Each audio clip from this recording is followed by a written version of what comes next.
बिस्मिल्लाहिर्रहमानिर्रहीम। आज हम डिस्कस करेंगे लेक्चर नंबर 13 चैप्टर 1। चैप्टर 7 के बाद चैप्टर 1 स्टार्ट कर रहे हैं, सेकेंड ईयर केमिस्ट्री। इस चैप्टर का नेम है periodic classification of elements and periodicity, कि एलिमेंट को एक मुनासिब वक्फे के बाद किस तरह तकसीम करना है और एक मुनासिब वक्फे के बाद उनकी खसूसियात क्या होंगी। तो सबसे पहले इंट्रोडक्शन में the development of periodic table. Periodic table में जो बेहतरी इस वक्त तक आई है is one of the most significant achievements. जितनी हमने अचीवमेंट हासिल की हैं अहम तरीन, उनमें से ये एक अहम अचीवमेंट है in the history of chemical sciences.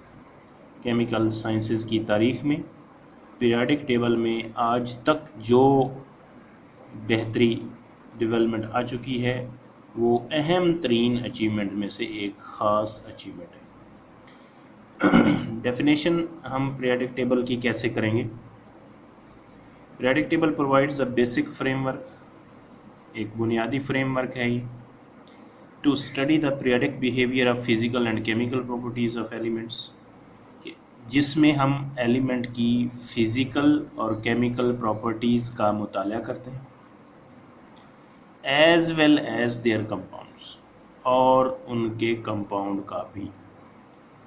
तो मॉडर्न पीरियोडिक टेबल जो है उसकी डेफिनेशन हमारे पास क्या हुई कि एक ऐसा फ्रेमवर्क है जिसमें हम एलिमेंट की फ़िज़िकल और केमिकल प्रॉपर्टीज़ और उनके कंपाउंड की फ़िज़िकल और केमिकल प्रॉपर्टीज़ का मुताला करते हैं।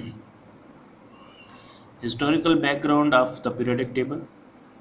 अब इस पीरियोडिक टेबल की डेवलपमेंट पहुंचने तक हमें टोटल कितनी स्टेजेस में से गुजरना पड़ा और मुख्तलिफ साइंटिस्ट का कंट्रीब्यूशन इस मामले में क्या था, उसकी तारीख की एक नज़र। Those who made memorable contributions in this field, इस फील्ड में यादगार हिस्सा लेने वाले जो साइंटिस्ट थे वो हमारे पास हैं अल राजी, डब्रीनर, न्यूलैंड और मेंडलीव। पीरियोडिक टेबल की डेवलपमेंट में सबसे पहले अल राजी की क्लासिफिकेशन का तरीकाकार क्या था? Al Razi classification of elements was based on the physical and chemical properties of the substances. Al Razi ने एलिमेंट को जो तकसीम किया वो उनकी फ़िज़िकल और केमिकल प्रॉपर्टीज़ की बुनियाद पर किया, यानी जिन एलिमेंट की फ़िज़िकल और केमिकल प्रॉपर्टीज़ सेम थी उनको एक ग्रुप में रख दिया, और जिनकी उनसे डिफरेंट थी लेकिन आपस में सेम थी उनको दूसरे ग्रुप में रख दिया।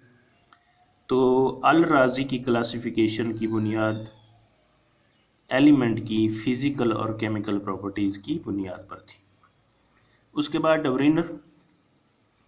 डब्रीनर ने एक लॉ पेश किया अपनी कंट्रीब्यूशन और रिसर्च के बाद, उसका नाम था Dobereiner's law of triads. German chemist था, इसने 1829 में classify the chemically similar elements, एक जैसे एलिमेंट को तकसीम किया in groups of 3 on the basis of their atomic masses, यानी एटॉमिक मासेस की बुनियाद पर उनको तकसीम किया।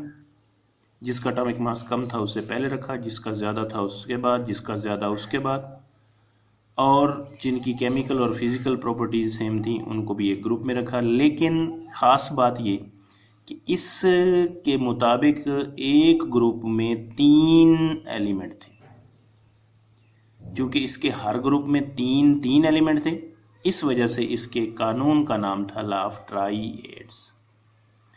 और इस लॉ ऑफ ट्राइएड्स की अहम खसूसियत, इंपॉर्टेंस क्या थी कि the atoms which are present in a group had similar properties, कि इसने जो तीन एलिमेंट के ग्रुप बनाए थे उस ग्रुप में पड़े एलिमेंट की प्रॉपर्टीज एक जैसी थी।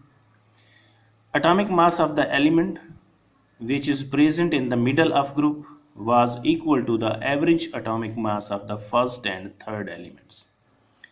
इसका मतलब ये है कि इस लॉ की एक और इम्पोर्टेंस ये थी कि इसमें मसलन लिथियम फर्स्ट एलिमेंट है, सोडियम सेकंड है और पोटाशियम थर्ड है।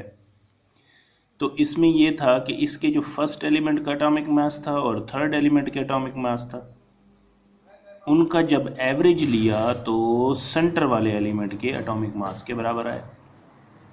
जैसे कि यहाँ पर लिथियम का 7 है और पोटाशियम का 39 है। इसको जमा करके 2 एलिमेंट हैं तो 2 पे तकसीम करेंगे तो ये हमारे पास 23 आ जाएगा, और 23 किसका है? सोडियम। तो इस तरह इसके लाफ ट्राइएड्स में एक तो हर ग्रुप में 3 एलिमेंट थे, और जिसका एटॉमिक मास कम था उससे पहले, जिसका ज़्यादा उससे बाद, और इसमें जो सेंट्रल एलिमेंट का एटॉमिक मास था वो फर्स्ट और थर्ड के एटॉमिक मास के एवरेज के बराबर था। ये था लॉ ऑफ ट्राइएड्स, डे ब्रुइनर का लॉ ऑफ ट्राइएड्स। न्यूलैंड जो है लॉ ऑफ ऑक्टेव्स पेश किया इसने।